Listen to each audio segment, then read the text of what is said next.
নমস্কার, কাকলিস কুকিং হাবের নতুন আরেকটি ভিডিওতে আপনাদের সবাইকে স্বাগত। এখন এই গরমকালে প্রচুর কাঁচা আম পাওয়া যায়, আর এই কাঁচা আমের ললি বা কাঁচা আমের আইসক্রিম খেতে কিন্তু দারুণ মজাদার হয়। আর এটা যেহেতু টক মিষ্টি স্বাদের হয়, তাই আরও বেশি লোভনীয় হয়ে ওঠে।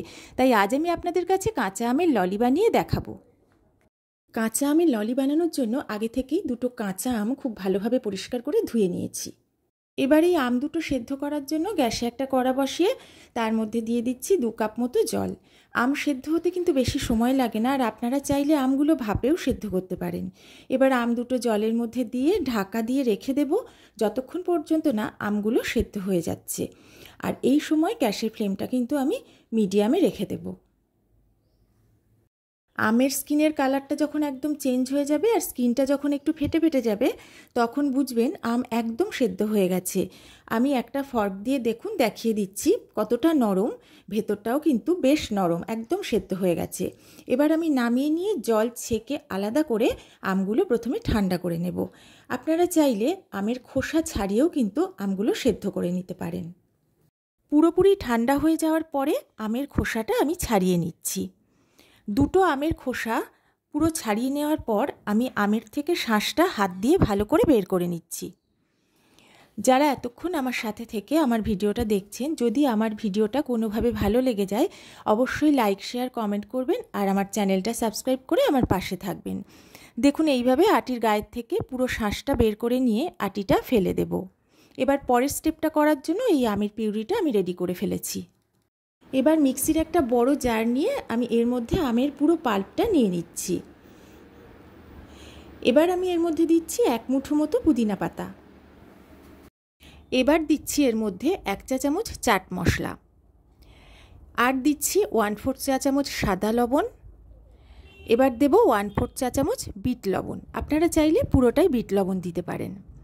এবার আমি এর মধ্যে দিচ্ছি স্বাদ মতো গুঁড়ো চিনি। আমি এখানে গুঁড়ো চিনি ব্যবহার করেছি, চিনিটা মিক্সিতে গুঁড়ো করে নিয়েছি, আপনারা শিলেও করতে পারেন বা চাইলে দানা চিনিও ব্যবহার করতে পারেন, তবে মিষ্টিটা অবশ্যই আপনারা আপনাদের পছন্দ মতো দেবেন।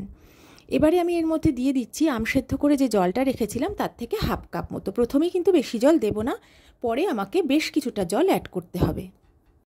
এবার সব উপকরণ একসাথে করে আমি খুব ভালো করে ব্লেন্ড করে নিয়েছি। দেখুন, গাঢ়ত্বটা আমি দেখিয়ে দিচ্ছি কতটা গাঢ় এটা।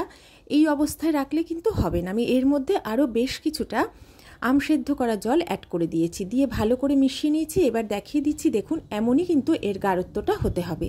বেশি পাতলা হলেও এটা ভালো লাগবে না, বেশি গাঢ় হলেও কিন্তু এটা ভালো লাগবে না। এবারে এই মিশ্রণটা আমি একটা অন্য পাত্রে ঢেলে নেব। একটা মুখ সরু পাত্রে আমি এটা ঢেলে নিয়েছি। আমি যখন আইসক্রিম মোল্ডের মধ্যে এটা ঢালবো, একটু মুখটা সরু হলে ঢালতে সুবিধা হবে। আর আপনারা চাইলে এটাকে একবার ছেঁকেও নিতে পারেন। আমার ব্লেন্ডটা যেহেতু মসৃণ করে করেছি, আমি আর এটা ছেঁকে নিলাম না, না ছাকলেও কোনো সমস্যা হবে না। এবারে আমি এর মধ্যে অ্যাড করে দিচ্ছি 2 ফোঁটা গ্রিন ফুড কালার। এটাও কিন্তু সম্পূর্ণ অপশনাল, আপনারা না চাইলে এটা স্কিপও করতে পারেন, তবে যেহেতু গ্রিন কালার আসলে এটা দেখতে খুবই ভালো লাগে, তাই এই কালারটা অ্যাড করা। এবারে খুব ভালো করে আমি এটা মিশিয়ে নিচ্ছি। দেখুন কত সুন্দর একটা গ্রিন কালার চলে এসেছে। এবার নিয়ে নিয়েছি আইসক্রিমের মোল্ড, আর নিয়েছি বেশ কিছুটা আইসক্রিমের কাঠি। এগুলো দোকানে সহজেই এখন পেয়ে যাবেন। এবার মিশ্রণটা আমি প্রত্যেকটা মোল্ডের মধ্যে সম পরিমাণে আস্তে আস্তে ঢেলে দিচ্ছি।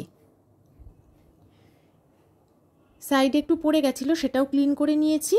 আমার সব মোল্ডগুলো কিন্তু ভর্তি হয়ে গেল, এটা একদম রেডি।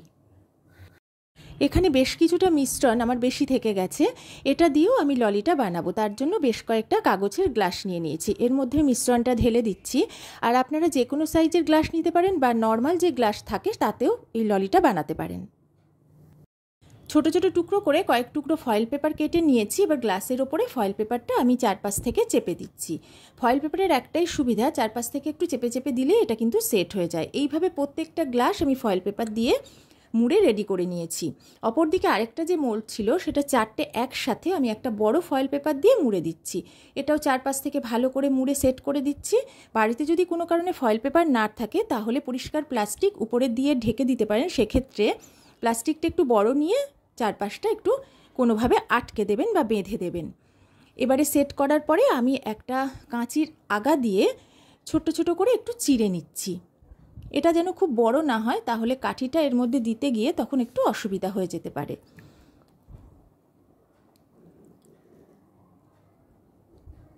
প্রত্যেকটা চিড়ে নিলাম। এবার এর মধ্যে কাঠিগুলো আমি ঢুকিয়ে দিচ্ছি। এবারে এগুলো আমি ডিপ ফ্রিজের মধ্যে ঢুকিয়ে দিচ্ছি। আমি রাতের বেলা এটা ফ্রিজে রেখেছিলাম আর সকালে এটা বার করব। আপনারা মোটামুটি 7 থেকে 8 ঘন্টা ফ্রিজে রেখে দেবেন, তাহলেই এটা কিন্তু সুন্দর জমে যাবে। পরদিন সকালে আইসক্রিমগুলো আমি বার করে নিয়েছি, দেখুন কত সুন্দর জমে গেছে। যেগুলো কাগজের গ্লাসে নিয়েছিলাম সেগুলো দেখুন বেশ শক্ত হয়ে গেছে। এবার এগুলোকে আমি ডিমোল্ড করে নেব। আমি একটা বাটিতে বেশ কিছুটা জল নিয়েছি, এর মধ্যে আইসক্রিমের মোল্ডটা বেশ কিছুক্ষণ ভিজিয়ে রাখবো। প্রথমে আমি কাগজের গ্লাসে যে আইসক্রিমটা নিয়েছি সেটা ডিমোল্ড করে নিচ্ছি। কাগজটা পাশ থেকে ছিঁড়ে নিলাম, তাতেই হয়ে যাবে। খুব সহজেই বেরিয়ে এলো। দেখুন কত সুন্দর হয়েছে দেখতে, তেমন খেতেও কিন্তু ভীষণ মজা লাগবে।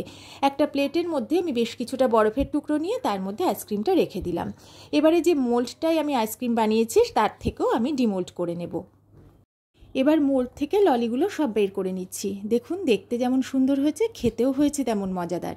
এই গরমে একবার খেলেই মনে হবে এটা অনেকবার বানাই। আশা করি আপনাদের কাছে এই সহজ কাঁচা আমের ললির রেসিপি ভালো লাগবে। আমার সাথে থেকে আমের ললি দেখার জন্য সবাইকে অনেক অনেক ধন্যবাদ। আমার আরও নতুন নতুন রেসিপি পাওয়ার জন্য আমার চ্যানেলের সাথে থাকবেন। আজকের মতো বিদায় নিচ্ছি। সবাই ভালো থাকবেন, সুস্থ থাকবেন।